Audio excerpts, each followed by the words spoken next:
Children and adults, we are going to invite on stage Mr. Michael Holgate, Deputy Director of British Council India, to deliver the welcome address. The event is the Beatles and India. Really warm welcome to the British Council. So my name is Michael Holgate. I'm the British Council's Deputy Director in India. And I'm also British Council India's resident Beatles fan. And so it's really an enormous pleasure for me to be able to welcome you all to tonight's event, a screening of this acclaimed documentary, The Beatles and India, and then a conversation between the director, Ajoy Bose, and celebrated journalist Veer Sanghvi. So the British Council is all about connections, building connections. Connect people together through a shared love of music. People from completely different cultural backgrounds, people who might not speak the same language or understand each other's values or understand where each other are coming from, can still feel connected to each other through a music that has a truly universal appeal. But more than that, I think Beatles are the absolute masters of connecting different cultural forms together. And to my mind, there's really no one better at taking a huge range of different influences from around the world and connecting them together and molding them into something new and magical.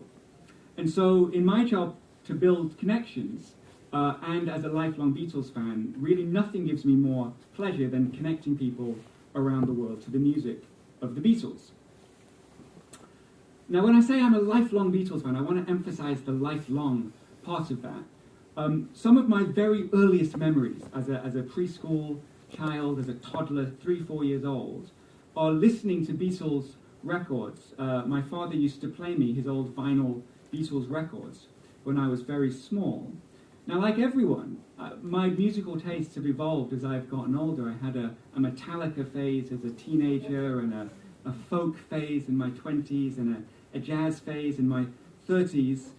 But throughout the vicissitudes of my changing musical taste, really the only thing that has remained constant has been the Beatles. I loved the Beatles when I was 4 years old, and I loved the Beatles when I was 21 years old, and I love the Beatles now that I'm in my late 30s. Mm-hmm. And I think the reason why the Beatles stay constant, I think the reason why the Beatles endure, and I think the reason why they stay fresh, is because of what I was just saying about the different influences. As I say, they're the masters of taking all these different diverse influences from all over the place and creating something new. And it means the Beatles' music has got so many different aspects to it, so many different layers to it. And so it always stays fresh and the legacy endures. If we just look at some of these layers, rock and roll, obviously, and skiffle music, but also folk music, country music, Motown, soul music, English music hall, Broadway show tunes. There's a whole range of non-musical influences that are so strong in the Beatles' work, from Salvador Dali to Spike Milligan. But of course, and very pertinent to today's discussion, there are any number of influences from India on their work, from Ravi Shankar to the Maharishi Mahesh Yogi. Now for me, the Indian influence on the Beatles goes back to my very earliest memories of listening to the Beatles. My father used to play me the Sgt. Pepper album, and as a 3-4-year-old, my very favourite song was When I'm 64. Now, Beatles fans will know that that's the second song on the second side of Sgt. Pepper, and so to listen to it, you have to get through Within You, Without You first, which is one of the Beatles' sort of most noticeably Indian songs. And so my earliest memories of the Beatles are, very tied up with this Indian influence on the Beatles' music. But songs like Within You, Without You, which is sort of this very, very distinctly Indian in form, in lyric, in instrumentation, these sort of Indian songs are the most obvious example of the Indian influence. But if you peel back some more of the layers, you'll see so many more subtle influences from India on the Beatles' music. The Beatles were famously the first Western group to use sitars in their songs, but they were also one of the first Western groups to use harmoniums in a lot of their songs in their middle period. This is a Western instrument which then became very widely used in India. stopped being used in the West and then was reintroduced to the West by the Beatles. The Beatles applied a lot of Indian techniques to otherwise sort of standard rock songs. I remember reading this really interesting interview with George Harrison when he was talking about in Lucy in the Sky with Diamonds, the lead guitar line echoing the vocal line, which is not a technique that's found in any part of the Western canon, either in rock music or in classical music, but it's very common in Hindustani classical music. We see obviously expressions of Indian or Hindu philosophy in the lyrics to some of the Beatles songs.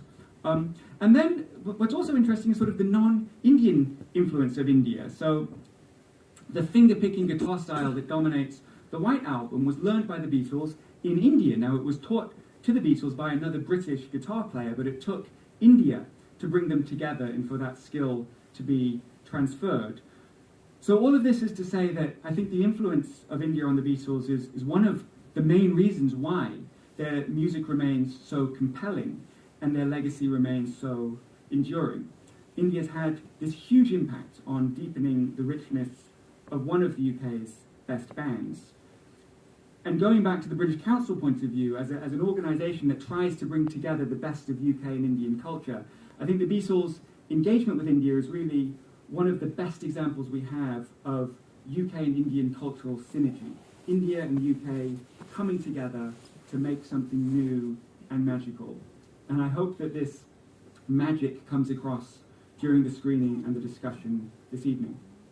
So this evening we're going to hear, first of all, from Ajoy Bose, who's the director, to tell us a little bit about the documentary. Then we're going to see the film itself, and then there's going to be a discussion between Ajoy and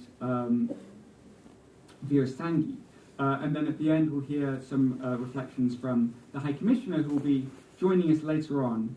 She's in a meeting right now and is coming here soon. So I'm just going to quickly introduce the speakers before handing over.